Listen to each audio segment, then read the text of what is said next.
Que pensez-vous de ceux qui disent qu'on ne change pas l'équipe qui gagne? Pourquoi est-ce que, après toute cette belle expérience que vous venez de dépeindre tout à l'heure, et finalement, vous êtes parti au lieu d'une promotion quelque part? On aurait bien voulu avoir Madame Eugénie Opou, maire de la ville de Brazzaville, pourquoi pas?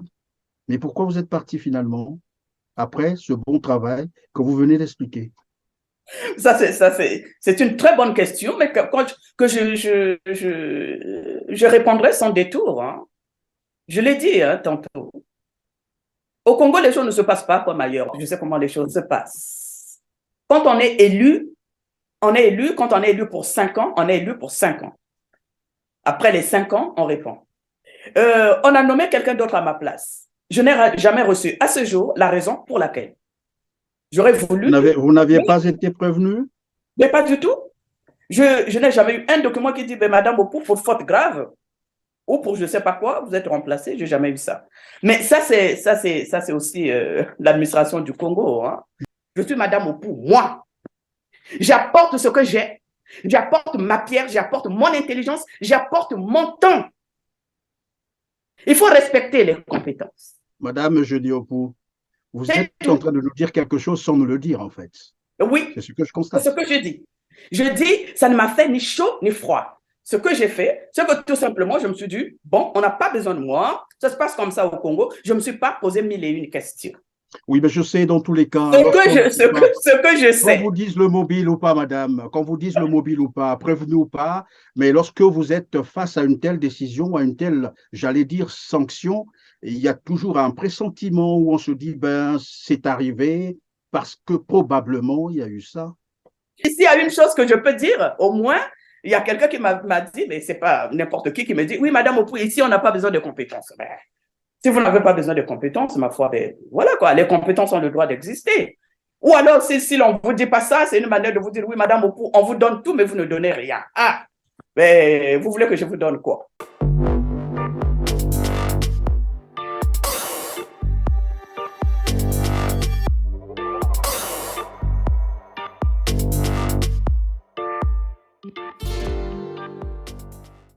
Ravi de vous retrouver, mesdames, mesdemoiselles et messieurs. Bienvenue dans ce tout autre numéro Droit de savoir où j'ai le plaisir de recevoir le nouveau sur ce plateau, madame Eugénie Opou. Bonjour, madame. C'est toujours un plaisir pour moi de vous avoir sur notre plateau. Merci. Bonjour. Bonjour, Christian. Merci, madame Eugénie Opou. Alors, notre thème principal, le thème principal de cette émission, c'est la femme congolaise face à la réalité administrative et politique au Congo-Brazzaville. Je rappelle à nos téléspectateurs que vous êtes une ancienne maire de Filou, mais bien avant, vous aviez assumé les fonctions d'adjoint au maire au niveau de la France, notamment à Lyon. C'est bien cela, madame? Oui, c'est Alors, bien quand cela. on a été adjoint au maire en France, à Lyon, bien entendu, quel intérêt d'aller exercer dans un environnement, au Congo par exemple, lorsqu'on sait que les conditions ne sont pas aussi, j'allais dire, réunies comme en France? Quand on évolue à l'extérieur, là où les autres sont quelque part avancés dans leur manière de voir les choses, politiquement parlant, c'est vrai, on se pose la question, mais non, on n'a même pas à se poser la question, nous avons des origines. Si à un moment donné, ce pays d'où nous venons nous appelle, on a le devoir d'y aller, on pense à porter sa pierre. C'est vrai que les réalités ne sont pas les mêmes. Des fois, nous qui sommes à l'étranger, nous avons perdu un peu de vue quelque part. Heureusement que vous êtes là, vous les jeunes, pour pouvoir nous apporter des informations qui chaque jour font que on est en contact avec toutes les informations ou tout ce qui se passe au pays. Si ce n'est cela, on sera au contact de rien. On est là où nous sommes, et on travaille là où nous sommes. Oui, c'est vrai. Quand on a occupé des postes ici, là où c'est d'ailleurs avec des élections, nous avons gagné nos élections. Quand on est élu ici, c'est un groupe qui se présente. Nous nous sommes présentés avec la couleur du Parti socialiste. Nous sommes un certain nombre de personnes et notre groupe a été élu dans le 7e arrondissement. Et quand nous arrivons, après l'élection, nous arrivons tous, nous sommes même pied d'égalité, mais quand nous arrivons, nous dégageons un qui sera maire, donc la tête de liste, et puis le reste là sont des adjoints et des conseillers. Et on attribue des tâches, et il y a ceux qui prennent d'autres fonctions et tout. Et moi, j'ai été chargé de la vie associative. J'ai fait un travail, vraiment, mais j'avais des moyens pour faire ce travail, des moyens autant financiers que matériels. J'avais tout à m'apporter pour faire le travail que j'ai fait. D'ailleurs, je vais dire une chose, quand je suis arrivée, au départ, je me disais, mon Dieu, avec le racisme, comment est-ce que je vais travailler? Et j'ai commencé à travailler, à prendre mes rendez-vous. Mais c'est mon assistante qui vient me voir et qui me dit, non, madame, mais non, non, non, c'est pas à vous de... Je suis votre assistante. Voilà. Donc, tout ce que vous allez faire, vos rendez-vous, etc., c'est moi qui m'en occupe. Et moi, ce que je fais, c'est que je vous fais le compte rendu, je prends des rendez-vous et je vous donne un carnet, je vous envoie le carnet des rendez-vous. Vous n'avez rien à faire, je suis là pour tout. Ça m'a fait quelque chose. Ça m'a fait quelque chose. J'ai là, d'ailleurs, une personne qui faisait très bien son travail et qui, au fait, me donnait aussi l'entrain de travailler. Et puis, la vie associative, c'est grand. C'est vraiment grand parce que vous gérez le monde. Parce qu'ici, la vie, c'est la vie associative. Les gens sont organisés à travers les associations. Et donc, j'avais des associations qui venaient de partout et tout, et je m'en occupais. Et non seulement ça, j'avais des personnes qui étaient en difficulté. C'était aussi cette vie que je gérais. J'ai aidé beaucoup, nombre de personnes qui étaient en difficulté. Quand il fallait leur trouver, par exemple, un hébergement d'urgence, j'appelais, c'est moi qui appelle, Madame l'adjointe au maire a appelé, il y a telle personne en difficulté, il a besoin d'un hébergement d'urgence. Et quand Madame l'adjointe au maire le dit, mais ça se fait rapidement. J'ai hébergé beaucoup de gens, j'avais des chèques en blanc, là où je pouvais faire un chèque. La personne a besoin au moins de 600 euros pour vivre au moins pendant un mois, le temps que la personne trouve son travail. On a des moyens qui nous permettent de travailler comme il se doit. Et puis, on est là, on fait le travail avec beaucoup d'entrain. C'était ça. Alors, mais qu'est-ce qui vous a beaucoup plus retenu de votre passage à la mairie de Lyon? C'est ça, c'est vraiment le travail. Et en plus, c'est la reconnaissance des compétences de quelqu'un. Mes compétences étaient tellement reconnues que le maire de Lyon, vous voyez, nous sommes dans le 7e, mais il y a le maire de Lyon, du Grand Lyon, Gérard Collomb. Pour lui, il était invité quelque part, parce qu'il ne pouvait pas être partout, c'est Madame Oppo qui devait le représenter. Et moi, je suis une Africaine. Et on parle du racisme ici. Et là, il y avait une personne qui avait compris les compétences qu'avait cette personne. Et il disait tout le temps, Madame Oppo, je l'emmènerai très loin avec moi. Elle a des compétences. C'est ça ce dont on a besoin. Vraiment, c'est la reconnaissance des compétences. On ne demande pas grand-chose. C'est la Est-ce reconnaissance que, des madame, on compétences. peut penser que ce sont ces compétences qui ont permis à Brazzaville de vous identifier pour finalement vous proposer la mairie de Filou? Ce qui est vrai, c'est que j'ai été contactée. Oui, Madame Opou, vraiment, ce que vous faites là, mais ce serait intéressant. Effectivement, là, on m'a parlé, ce serait intéressant que vous veniez au pays parce qu'on a besoin des femmes qui ont des compétences, etc. Mais c'est cette phrase-là que j'ai entendue et qui m'a beaucoup, m'a attiré un peu pour se dire, pourquoi pas? C'est mon pays. Si vraiment on pense que mes compétences peuvent servir à quelque chose et que je peux apporter ma pierre, pourquoi pas? Hein?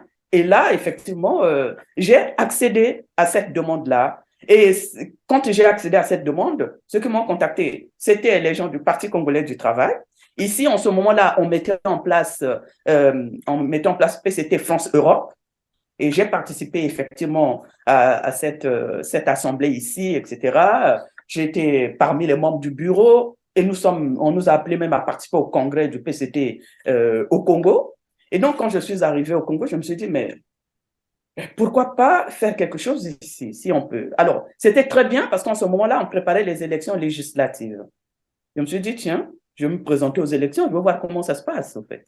Donc, mais mon bureau, et c'était France Europe, effectivement, m'ont parrainé pour que je puisse me présenter aux élections législatives au Congo-Brazzaville. Sauf Oui, mais qu'ici, comment vous avez vécu ce passage-là d'un système où les maires sont élus à un autre système où vous êtes proposé par votre parti politique, c'est-à-dire on dépend oui, également de votre parti politique. tout à fait. Au fait, il faut savoir s'adapter. Nous devons apprendre aussi à nous adapter. C'est pas parce qu'ici, ça se passe comme ça et puis que là-bas, si ça se passe autrement. Ça, je ne le savais pas et j'ai appris. Hein? Là-bas, les maires d'arrondissement ne sont pas élus.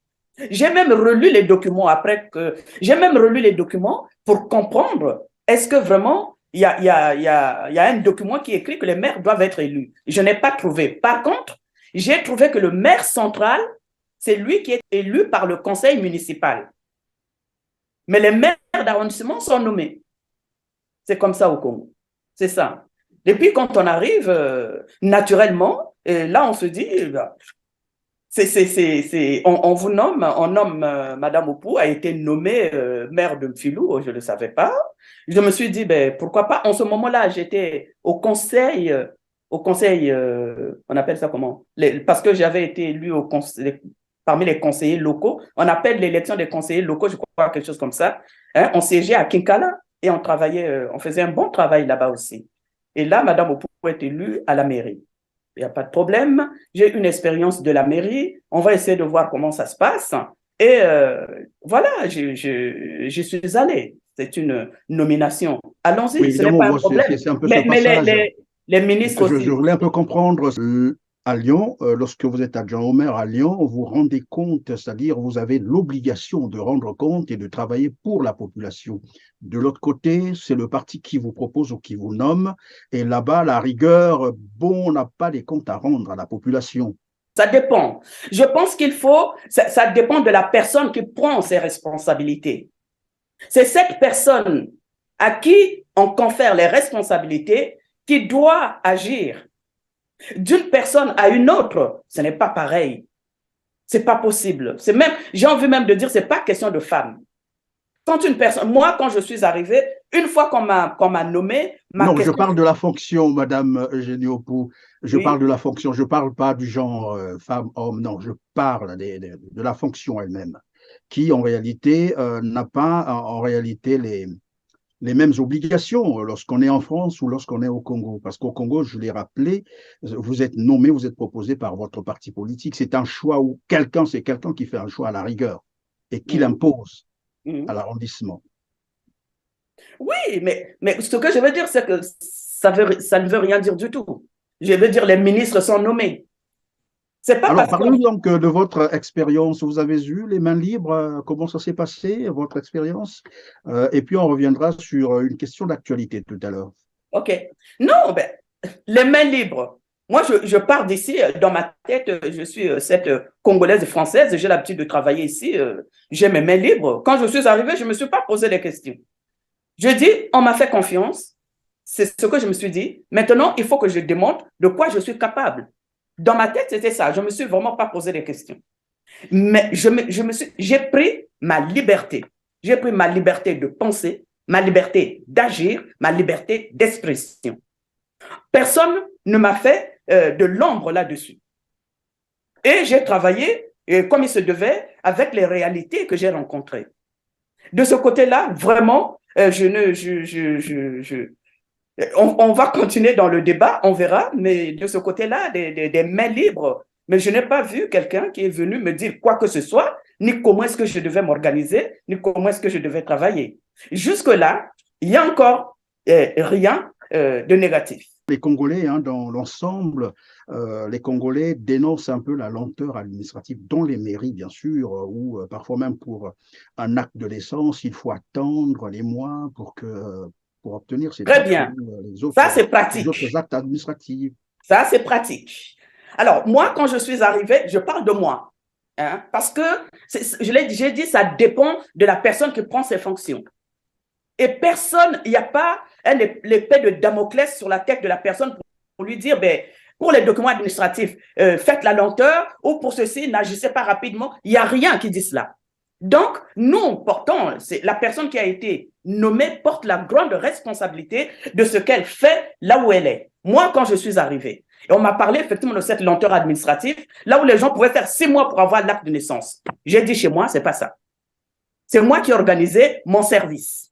Quel est le service des actes de naissance, des copies, etc. Normalement, quand un maire arrive, quand on arrive, comment on appelle ça déjà? Nous avons un document qui explique très bien les fonctions du maire, qui doit travailler avec un secrétaire général qui lui aussi est nommé. Et ce secrétaire général doit prendre ses fonctions et travailler. Là, s'il y a quelque chose qu'il faut signaler, je signale en passant, hein. La vie n'est pas un long fleuve tranquille. Ça, il faut se le dire. Les gens qui vont vous mettre les bâtons dans les roues, ce sont ceux qui sont proches, là. Et je le dis, mais alors, sans état d'âme. Et ça, je le dis. Les bâtons dans les roues, j'en ai eu. Mais j'ai marché dessus. Et c'est comme ça. D'ailleurs, quand je suis arrivé… Les bâtons dans les roues parce que ils ne relèvent pas de votre autorité, c'est ça? Si, ce sont effectivement des gens qui relèvent de votre autorité, qui veulent faire fi à votre autorité. Vous devez avoir le caractère d'intransigeant pour pouvoir effectivement prendre vos responsabilités au Congo-Brazzaville. Il n'y a pas que chez moi, j'en ai vu. Partout, il y a toujours des gens. Vous trouverez toujours des personnes qui vous mettront les bâtons dans les roues. Mais il faut se préparer à ça. Les gens ne seront pas dociles à vous. Mais ce qui est vrai, c'est qu'en ce qui concerne les services, j'ai su organiser les services et mettre mes services au pas. C'est moi qui signe. Alors, vous, ce que vous faites, c'est remplir. Vous remplissez les documents systématiquement. Je ne veux pas voir ceux qui vont me dire, mais voilà, on n'a pas fait ci parce que si. Il n'y en a pas. Tout le monde devra se mettre au travail. Moi, j'arrivais à mon bureau à 9 heures. J'avais exigé à mes agents de service d'arriver avant moi. Après moi, personne ne rentrait. Et mes gens me disaient, Madame le maire, en tout cas, on vous suit. Dites-nous, même si vous nous dites à 7 heures, nous serons là à 7 heures. Parce que le problème, c'est quoi? C'est qu'effectivement, quand il remplissait les documents qu'il fallait signer, s'il me faut rester jusqu'à 22 heures, je n'hésiterai pas. Mais c'est mon travail. C'est moi qui avais décidé. Un petit loup, vous ne pouvez pas faire pour votre acte de naissance plus d'une semaine pour l'avoir. Non, c'est faux. Tout était là. C'est pour cela que même les gens qui venaient, mais je signais même les documents des personnes qui venaient de loin, de très loin, Pointe-Noire, Ouessou, je sais pas quoi. Tout le monde, le message était passé de bouche à oreille. Vous voulez que votre papier passe vite? Allez-y à Amphilou. C'est ça, Amphilou. Alors, vous êtes en train de nous dire, madame, vous êtes en train de nous dire que les administrations dans lesquelles ou les actes administratifs, par exemple, traînent, c'est fait exprès ou bien ça relève un peu de, j'allais dire, entre guillemets, l'incompétence de ceux qui tiennent ces administrations. Mais je ne parlerai pas de leur incompétence. Moi, je dirais tout simplement, mais ça dépend de la mauvaise foi, là. Voilà, ou la mauvaise… Je n'en sais rien. Mais ce que je sais, c'est que ça dépend de la personne qui tient les rênes. C'est tout. On dit que le poisson pourrit par la tête. Non, c'est ça, ça dépend. C'est comment et quels sont, comment on appelle ça déjà, quels sont les liens que la personne tisse avec ses services. Comment est-ce que vous… Chez moi, c'était ouvert. Et vous voyez, je vais vous dire encore une chose. Les gens m'ont dit, mais madame le maire, généralement, quand quelqu'un arrive, on le nomme maire, autour de lui, c'est sa famille, c'est sa tribu, c'est nana. Les gens parlent leur langue. Chez moi, il n'y avait pas ça. Moi, c'était pas mon problème. Je suis arrivé, j'ai trouvé des services qui existent, des chefs de service. Vous devez être là. Vous avez l'expérience. Moi, je n'ai rien à vous apprendre. C'est vous qui avez à m'apprendre parce que vous avez des compétences dans votre domaine. Moi, je ne sais pas tout. Donc, ce sont eux qui vont m'apporter des connaissances. Ce sont eux qui vont me dire, Madame le maire, ici c'est comme ça, ici c'est comme ça. J'apprends, je suis leur élève. Et j'ai ouvert la porte aux compétences de ma mairie. Et chacun s'est vu rehaussé dans sa mission. Il n'y a pas un maire qui dépassait tout le monde. Et quand on vous rehausse dans votre mission, et quand on vous reconnaît vos compétences, les gens travaillent, Christian. Les gens travaillent. Les gens ont travaillé. Les gens travaillent. De l'autre côté, on entend dire que les Congolais sont paresseux. Au Rwanda, Denis Sassou Nguesso a déclaré que les Congolais étaient paresseux. Vraiment. Alors là, en tout cas, au niveau de la mairie de Mfilou, je peux dire que non. J'ai vu des gens qui ont travaillé. J'ai vu des gens qui ont travaillé matin, midi, soir. Là, tout à l'heure, vous aviez parlé, par exemple, vous avez parlé des, comment on appelle ça déjà? Oh, quand il pleut, des inondations. Oui, on va y arriver, madame. Voilà la question intermédiaire avant d'arriver à ce niveau-là. D'accord. Chez vous, ça a été rapide, vous avez travaillé les mains libres. Est-ce que vous pouvez nous donner quelques éléments d'appréciation, 2 ou 3 par exemple? Parlons des actes de naissance, les actes de mariage ou probablement les attestations de vente des parcelles. Ça pouvait faire combien de temps chez vous? Le maximum que ça peut faire, c'est 1 semaine. Et encore. Et encore. Tant que c'est les gens des services ont bien rempli leurs documents. Parce que quand ils remplissaient, ce n'est pas que le fait de remplir. Il faut aussi que j'ai le regard pour que je ne puisse pas, comment on appelle ça, signer n'importe quoi et n'importe comment. Et là, je viens encore à une chose. Ma signature, vous savez que dans les mairies, il y a des gens qui imitent la signature.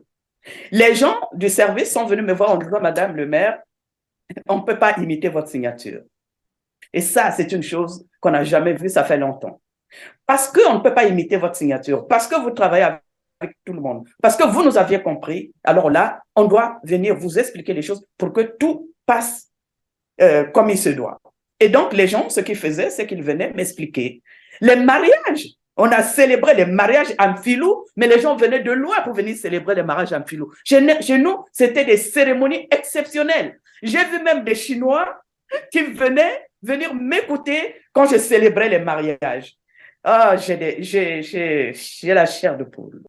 Parce qu'en Filou, nous avons vécu des instants, pendant que j'étais là, les gens de Filou ont vécu des instants. Comme on dit, les belles choses ne durent pas.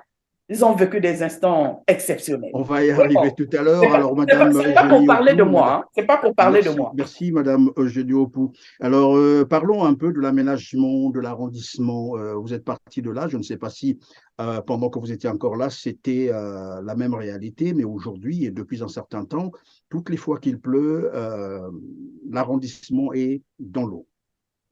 Les voies sont impraticables, il y a des éboulements partout.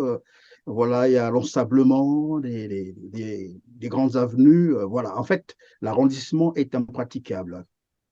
Comment vous expliquez cela? C'est très difficile de parler de soi.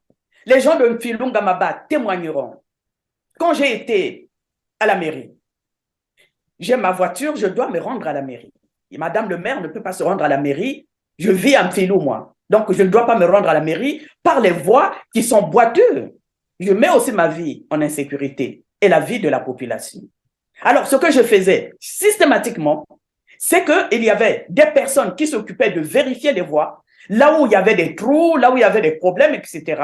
Et moi, je prenais sur moi d'appeler les personnes qui pouvaient m'aider et m'envoyer des pierres pour pouvoir boucher les trous qu'il y avait.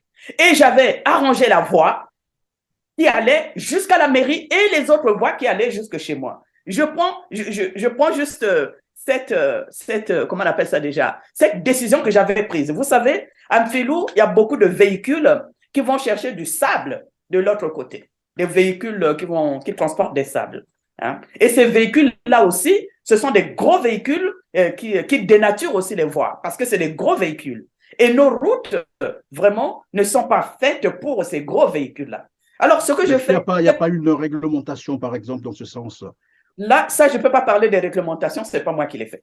Et les gens, ce que je disais aux gens Vous étiez comme un maire de Filou. Ce que je disais à ces transporteurs, c'est chacun doit participer. Quand il y a un problème, vous voyez, la voie là est impraticable. Nous devons y verser des pierres et du sable. Chacun doit participer et mettre son véhicule à disposition. C'est simple pour moi. Je fais une attestation et je suis avec la police. Je dis, ben voilà, un véhicule qui n'aura pas l'attestation, qui dit qu'il a versé au moins un camion de sable, ce véhicule ne passe plus. C'est tout, c'était simple. Il n'y a même pas de décision à prendre. On vous arrêtait, est-ce que vous aviez participé pour la voie? Parce que pour emprunter la voie, il faut avoir participé. Si vous avez participé, vous pensez qu'ils étaient obligés de participer lorsqu'on sait que ces mêmes propriétaires payent les taxes? Les propriétaires de ces véhicules. Mais vous savez, les taxes, oui, c'est vrai, là aussi. Les taxes, c'est pas… Les taxes, ça, c'est la mairie centrale. Les mairies d'arrondissement ne prennent pas les taxes, malheureusement. Mais ce sont les taxes de la mairie. Les taxes prélevées par la mairie centrale sont reversées dans les mairies d'arrondissement, non? C'est pas comme ça que ça fonctionne? Peut-être, on va dire, ça devrait être reversé. Je n'en sais rien. Je n'ai pas un passage qui le dit. Mais normalement, c'est ce qui devait être. Hein? Mais bon, je n'ai pas à m'exprimer là-dessus. Je ne connais pas ces réalités. Moi, ce que je sais, c'est les réalités que j'ai vécues. Et avec ces véhicules, effectivement, parce que ce sont ces véhicules qui détruisent beaucoup les routes, alors là, j'avais marqué le point en disant, celui qui veut passer, tout simplement, on ne demande pas l'argent, on ne demandait pas l'argent. Juste me verser soit un camion de sable, juste un camion de sable. Parce que les pierres, Oui, c'est mais autre toutefois, chose. Madame Eugénie Opou, on peut convertir le camion de sable en argent, c'est possible. Sinon, on va payer à la fois les taxes et on va encore donner du sable. Ben, tout ça, c'est beaucoup plus coûteux. Mais j'allais savoir d'où venait votre budget finalement. Ça, c'est une bonne question. S'il y a un problème que l'on peut poser, aujourd'hui, je ne sais pas, hein, je suis partie depuis quelques années, c'est qu'il manque un budget pour les mairies, un budget de fonction. On me dit qu'avant, il y en avait. Bon. Et quand nous sommes arrivés, il n'y en avait pas. Quand il n'y a pas un budget de fonction, c'est très, très difficile. On travaille comme on peut, mais c'est très, très difficile de faire face, effectivement, à certaines réalités. Mais n'empêche, nous avons fait face aux réalités, on va dire, primaires, pour lesquelles, en tout cas personnellement, pour lesquelles on pouvait tenir. Mais on avait l'intelligence pour pouvoir y arriver. Alors, c'est pour cela, quand vous parlez, par exemple, des camions de sable, oui, mais on fait avec. Qu'est-ce que vous voulez? On n'a pas de moyens, on fait avec. L'essentiel est que Et l'on on n'a pas puisse, les moyens, alors que que l'on puisse Brazzaville, j'allais dire, a quand même euh, perçoit, disons, les taxes de tout genre d'ailleurs. Et est-ce que ce manque de moyens dont vous faites état peut expliquer l'état dans lequel se retrouve la ville? Mais parlons de Mfilou, parce que je préfère qu'on reste en Mfilou, parce que vous avez été maire en Mfilou. Est-ce que c'est ce qui explique aujourd'hui en Mfilou, lorsqu'il pleut, tout est dans l'eau? mais comme vous l'avez dit, si la personne n'a pas un budget et si la personne ne met pas, la personne qui est à la tête ne met pas en avant son intelligence pour pouvoir résoudre le problème en ayant, en allant chercher d'autres moyens, je prends un exemple. Nous avons à Mfilou l'hôpital de Mfilou, un bel hôpital construit par les Chinois. Pour aller à cet hôpital, la voie était inaccessible. Un bel hôpital. Qu'est-ce que j'ai fait? Je suis allée, comme je suis allée, j'ai demandé rendez-vous avec l'ambassadeur de Chine. J'ai dit tout simplement, mais vraiment, vous avez fait un bel hôpital et tout, mais on n'arrive pas à accéder, mais c'est pas possible. Est-ce que vous pouvez pas nous aider? La réponse est vraiment, mais les routes, c'est l'État. C'est pas nous, c'est l'État congolais, c'est pas nous. Oui. Mais après, à un moment donné, il m'a envoyé quelqu'un en disant, oui, Madame le maire a demandé quelque chose, il faut qu'on l'aide. Oui, c'est l'ambassade de Chine qui m'a aidé. Et on a fait la voie qui rentrait vers à l'hôpital. Mais il y avait des trous, mais alors, on se disait, mais si un véhicule qui vient, par exemple, une ambulance, qui va venir en urgence, il va tomber dans les trous. C'est l'ambassade de Chine qui m'a aidé. D'ailleurs, j'ai mis une pancarte devant, l'hôpital pour dire que cette voie, cette partie, c'est l'ambassade de Chine qui a aidé la mairie à mettre en place cet espace. Oui, on peut aller à la recherche. Oui, mais Madame Eugénie Opou, est-ce qu'on peut dire que c'est la meilleure option que d'aller demander toujours de l'aide, ben voilà, j'allais dire, de toujours aller voir les partenaires, venez faire ceci pour nous, lorsqu'on sait qu'il y a un budget qui est dégagé chaque année pour Brazzaville et pour ses arrondissements? Ah, cher Christian, il y a deux fois, ventre affamé n'a point d'oreille, vous savez. Quand on a faim, on cherche comment trouver à manger. On ne se pose pas de questions. L'essentiel, c'est qu'on survive. Parce que Expliquez-le-nous comment ça, parce que sinon, moi je sais que les mairies sont quand même ont un budget, parce que lorsque vous dites ventre affamé n'a point d'oreille, ça me fait penser un peu à ces agents de mairie qui profitent derrière pour bah, voilà, diligenter un peu la signature, par exemple, d'un acte de naissance ou de mariage. Il faut ce qu'on appelle chez nous les madé suabana ou ben voilà, un petit pourboire, mais pourboire, ça a un autre, ça a une autre signification parce que le pourboire, c'est moi qui décide parce que j'ai été ben voilà, flatté par votre service ou par vos services, ben je décide de vous laisser quelque chose. Ça, c'est tout autre chose. Mais au niveau du Congo, j'allais dire à Brazzaville, pour ne citer que Filou, il arrive que ben, les Congolais ou les habitants, les populations décaissent beaucoup plus d'argent que ne devait coûter un acte de naissance ou de mariage. ce sont des réalités. Si ça existe, ce sont des réalités qui existent. Madès Ouabana, ça existe depuis longtemps. Ce sont des réalités. Sauf que, personnellement, je ne rentre pas là-dedans. C'est trop petit. Je ne rentre Et pas pourquoi là-dedans. vous n'êtes pas intéressé à cela? Parce que c'est Non, aussi non, non, non, un non, non, entraînage non, qui pouvait freiner non, non, votre... non. C'est trop petit. On voit grand. C'est pour cela que le Congo, notre pays, doit utiliser des compétences. Quand vous utilisez des compétences, vous n'entendrez pas ça. Ce que je voulais revenir sur les agents de la mairie. Ce sont des personnes qui ont des compétences. La seule envie qu'ils ont, c'est vraiment de donner le meilleur d'eux-mêmes. Mais pour donner le meilleur d'eux-mêmes, il faut que la tête soit là pour gérer et pour mettre les choses sur les rails. Et on le fait avec intelligence. C'est jouable. C'est vrai. Mais tant qu'il n'y aura pas un bon budget de l'État, tant qu'il n'y aura pas des salaires appropriés pour ces agents aussi ont des familles. Regardez ce qui se passe aujourd'hui. Qu'est-ce que j'entends? J'entends que les agents de la mairie n'ont pas de salaire depuis des mois, ils vont se mettre en grève. Oui, ils vont aller en grève illimitée là bientôt. Et vous voulez qu'ils fassent quoi? Vous voulez qu'ils fassent quoi quand ils travaillent? Curieusement, Madame Eugénie Opoku, puisqu'on en parle déjà, curieusement, certaines mairies, j'allais dire certains agents, sont à 60 mois d'arriéré de salaire. Voilà. 60 mois d'arriéré de salaire. On se pose la question, comment font-ils pour survivre? Voilà, vous avez trouvé la réponse. Et là, vous trouvez les Madé Swabana. Bah, quand vous viendrez faire. Oui, mais est-ce que pour autant, on devait laisser faire? Mais ce n'est pas question de ne laisser faire ou pas. Quand on est administrateur maire, comme on le dit, on est au-dessus de la mêlée. Ce qui se passe dans les administrations, ce sont les administrateurs, les chefs de service qui gèrent.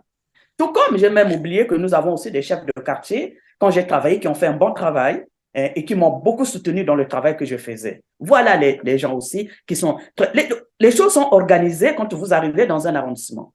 Quand vous êtes nommé dans un arrondissement de Brazzaville, vous êtes administrateur maire. Donc, vous avez tout ce pouvoir qui va jusqu'avec les chefs de quartier, les chefs de bloc. Mais vous avez un pouvoir, mais alors, formidable, quand vous savez utiliser votre pouvoir. En ce qui concerne l'administration, c'est ça. Bon, on vient faire notre acte de naissance. La personne doit prendre le bus pour venir au travail. À midi, il va au moins prendre une collation. Après, il va avoir le retour pour partir. 60 mois sans salaire. Et vous voulez qu'il fasse quoi? La personne qui vient, on va lui dire 200 francs, si vous voulez que je vous signe le papier. Mais je ne suis pas là-bas pour parler à leur place. Mais je comprends. Oui, mais madame, pour avoir été maire de l'arrondissement 7 Filou, les agents qui ne sont pas payés jusqu'à 60 mois, sinon plus, avec les arriérés de salaire, comment on peut expliquer cela, honnêtement parlant? Qu'est-ce qui se passerait quelque part? Est-ce qu'il n'y a pas de budget? Ou il y a l'argent, mais que ça n'arrive pas, disons, dans les mairies? Au fait, des salaires des agents, c'est la mairie centrale, au fait, qui s'en occupe. Nous, les administrateurs maires, on n'est pas dans leur secret. Hein. On ne sait pas comment ça se passe là-bas. Ce qui fait que, même quand les agents ne sont pas payés ou il y a des problèmes, nous ne sommes au courant de... Moi, personnellement, je n'étais pas au courant de tout ça. S'il y avait des problèmes, des salaires, etc., je ne pouvais pas le savoir. Et les agents ne venaient pas vers moi pour poser ce problème. Donc, je ne peux pas savoir. Mais dans tous les cas, qu'est-ce que ça vous fait aujourd'hui? C'est vrai que vous n'êtes plus sur place. Hein. Vous êtes rentré donc en France. Qu'est-ce que cela vous fait d'apprendre que les agents des mairies de Pointe-Noire ou de Brazzaville ou partout ailleurs au Congo sont à plus de 60 mois d'arriéré de salaire et qu'ils sont même obligés d'aller en grève illimitée? En tant qu'être humain, on est là en train de se dire, mais c'est pas possible. C'est pas possible. C'est pas possible. On fait le constat, c'est pas possible. Quelles sont les raisons? On a un maire central. C'est à lui de répondre. On ne peut pas répondre à sa place. Il ne faut pas répondre à la place des autres. Nous constatons, et naturellement, nous souffrons avec eux, tout comme si quand on en parlera des retraités et tant d'autres, on peut aussi se poser la question. Merci, Madame Eugénie Opoku. Probablement qu'un jour, on aura le maire central de Brazzaville sur notre plateau, pourquoi pas, s'il est bien ouvert. Alors, tout à l'heure, vous nous avez en fait savoir que votre expérience a été positive au niveau de Filou. Vous avez eu les mains libres pour agir, vous avez expliqué un certain nombre de choses et d'autres pour lesquelles vous n'aviez pas, bon, finalement, vous ne pouviez pas agir parce qu'il fallait laisser faire comme ça. Que pensez-vous de ceux qui disent qu'on ne change pas l'équipe qui gagne? Pourquoi est-ce que, après toute cette belle expérience que vous venez de dépeindre tout à l'heure, et finalement, vous êtes parti au lieu d'une promotion, quelque part. On aurait bien voulu avoir Madame Eugénie Opou, maire de la ville de Brazzaville, pourquoi pas. Mais pourquoi vous êtes parti finalement, après ce bon travail que vous venez d'expliquer? C'est une très bonne question, mais que je répondrai sans détour, hein. Je l'ai dit, hein, tantôt. Au Congo, les choses ne se passent pas comme ailleurs. Je sais comment les choses se passent. Quand on est élu, quand on est élu pour 5 ans, on est élu pour 5 ans. Après les 5 ans, on répond. On a nommé quelqu'un d'autre à ma place. Je n'ai jamais reçu à ce jour la raison pour laquelle. J'aurais voulu... Vous n'aviez pas été prévenu? Mais pas du tout. Je n'ai jamais eu un document qui dit, Madame Opou, pour faute grave, ou pour je ne sais pas quoi, vous êtes remplacé. Je n'ai jamais eu ça. Mais ça, c'est aussi l'administration du Congo. Hein. Non, oui, mais Madame Eugénie, j'attends toujours. oui, évidemment, ça pouvait se comprendre dans une entreprise quelque part, un licenciement abusif, ça se comprend. Ben voilà, c'est un peu la réalité de tout le temps au Congo-Brazzaville. Mais une maire d'arrondissement qui se fait remplacer d'un matin à l'autre sans être prévenu, il y a quand même quelque chose. Tout à fait. Que vous ne voulez pas nous dire alors? Non, pas du tout, mais je vous dis, Christian, non. C'est quoi ce qui s'est passé exactement? Du jour au lendemain, d'ailleurs, les chefs de quartier, ça a tellement bousculé tout le monde que tout le monde m'appelait. Mais qu'est-ce qui se passe? Qu'est-ce qui se passe? À la télé, on a entendu le maire de Mfilou, Madame le maire de Mfilou a été remplacée par un autre. Ah bon, c'est tout. C'est comme ça. C'est peut-être les réalités que vous êtes en train de... que je ne connais pas. Madame Eugénie Opou, vous êtes en train de créditer la thèse comme quoi au Congo-Brazzaville, lorsque vous travaillez bien, vous êtes en fait un gênant, voilà. Peut-être que j'étais gênant. Peut-être que je n'agis pas comme les autres. Je suis une personne libre, moi. Peut-être que je suis gênant. Agir comme les autres, qu'est-ce que vous entendez par là, madame? C'est pas. Peut-être que je suis différent. Quand vous... être différent, souvent, c'est pas tellement... C'est pas tout le temps positif, hein? Mais bon, ma foi. Hein? Je sais pas, je sais. Vraiment, les gens qui m'ont... Monsieur Christian Perrin. Madame Opou. J'ai envie de dire, quelque part, je m'en moque. Je donnais de mon temps, de mon énergie. J'ai donné tout ce que j'avais pour essayer d'apporter quelque chose, ma petite pierre, là où on m'avait laissé. J'ai été mal récompensée. Aujourd'hui, je me dis, quand vous me parlez et les gens me parlent, oui, madame, vous savez, on va vous nommer. Arrêtez. Je ne suis pas un objet entre vos mains. Et je ne veux pas l'être. Je suis madame Opou, moi. J'apporte ce que j'ai. J'apporte ma pierre, j'apporte mon intelligence, j'apporte mon temps. Il faut respecter les compétences. Madame Eugénie Opou, vous êtes en train de nous dire quelque chose sans nous le dire, en fait.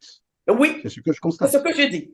Je dis, ça ne m'a fait ni chaud ni froid. Ce que j'ai fait, c'est que tout simplement, je me suis dit, bon, on n'a pas besoin de moi, ça se passe comme ça au Congo, je ne me suis pas posé 1001 questions.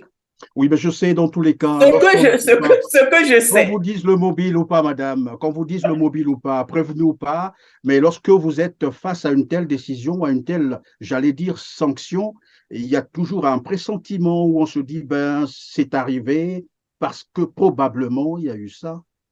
Mais il y a toujours une raison quelque part. Je parle à une intellectuelle. Oui, il y a toujours une raison quelque part. On connaît le source du problème. Mais comme je le dis tantôt, il y a deux fois, la meilleure façon de se respecter, de respecter notre pays, c'est de se respecter aussi. Quand on arrive à parler administrateur maire, c'est à quand même un niveau. Il ne faut pas tomber plus bas que ça. C'est pour cela que, comment on appelle ça déjà, consciemment, ici, je n'ai pas envie de parler des petites choses. Non, mais c'est important pour nos téléspectateurs que vous suivez. Oui, mais non. Nous parlons de la femme congolaise. Oui, mais non. Oui, mais non. Oui, mais non. Je vais rappeler Madame Eugénie Opou, notre thème principal. Madame Eugénie Opou, notre thème principal. Mais s'il y a une chose que je peux dire, au moins, il y a quelqu'un qui m'a dit, mais ce n'est pas n'importe qui me dit, oui, Madame Opou, ici, on n'a pas besoin de compétences. Mais, si vous n'avez pas besoin de compétences, ma foi, voilà quoi, les compétences ont le droit d'exister. Ou alors, si on ne vous dit pas ça, c'est une manière de vous dire, oui, Madame Opou, on vous donne tout, mais vous ne donnez rien. Ah, Mais vous voulez que je vous donne quoi? C'est quoi? Alors, Vous me donnez tout quoi? Je vais donner des responsabilités à quelqu'un, c'est prendre à quelqu'un de son temps, de son énergie, de son intelligence. Les responsabilités, ce n'est pas un cadeau. Parce que quand tu sors de là, il faut avoir prouvé. Hein, parce que autant on dit que les Congolais ne parlent pas, les Congolais parlent beaucoup. Hein, le Congolais te dira, oui, il a bien travaillé, oui, la personne n'est pas bien. Ils savent bien critiquer. Hein. Les Congolais critiquent. Et donc, j'ai besoin aussi, quelque part, oui, mais Madame de ne pas Geniopou, ternir mon tout à image. l'heure, je vous ai entendu dire, vous avez donné le tout, votre énergie, votre compétence, votre temps. Et ben voilà, à la fin, alors que c'est vous qui donnez de votre énergie, de vos compétences à vous. Mais voilà qu'on vient vous dire, on vous donne tout, vous ne donnez rien. Comment vous avez Oui, compris vous ça? ne donnez rien. Et quand j'ai posé la question, je dis, je vous donne. Bon, si j'avais quelque chose à donner, je vous donnerais quoi? Alors, il y a un idiot là qui a essayé de faire sortir un mot qui n'a pas de sens pour dire le droit de puissage. J'ai dit, je Le ne droit suis de pas là. puissance. C'est un politique qui vous dit ça? Aïe! J'ai posé une question, Madame Eugénie Opoul. C'est un politique qui C'est vous dit ça? que c'est que, mais qui C'est est politique? Le Congolais ne sait pas faire la politique de toutes les façons. Ils ne connaissent pas la politique. Ils font la politique du ventre, sans plus. Si les Congolais faisaient la bonne politique, le Congo ne serait pas dans cet état. Donc, ces hommes-là, je ne les appelle pas des politiques, ces gens. Ce n'est pas des politiques. C'est tout. Point à la ligne. Après, chacun prend comme il l'entend. Merci Madame Genio pour d'avoir été avec nous. C'est par là que nous mettons donc terme à cette émission. Merci d'avoir été disponible pour nos téléspectateurs et nous reviendrons toujours vers vous lorsqu'il s'agira des autres questions, surtout qu'on a d'autres ouvrages à présenter aussi à nos téléspectateurs. À vous aussi, mesdames, mesdemoiselles et messieurs, merci de nous avoir suivis aujourd'hui. Comme d'habitude, je vais donc vous inviter à liker, à partager cette émission pour nous aider évidemment à parfaire notre référencement, mais aussi à vulgariser l'information. On a besoin de votre aide, en tout cas, pour aller beaucoup plus loin. Et si vous voulez bien qu'on continue à vous informer, on a besoin de votre apport. On se dit donc au revoir et à très bientôt. Merci.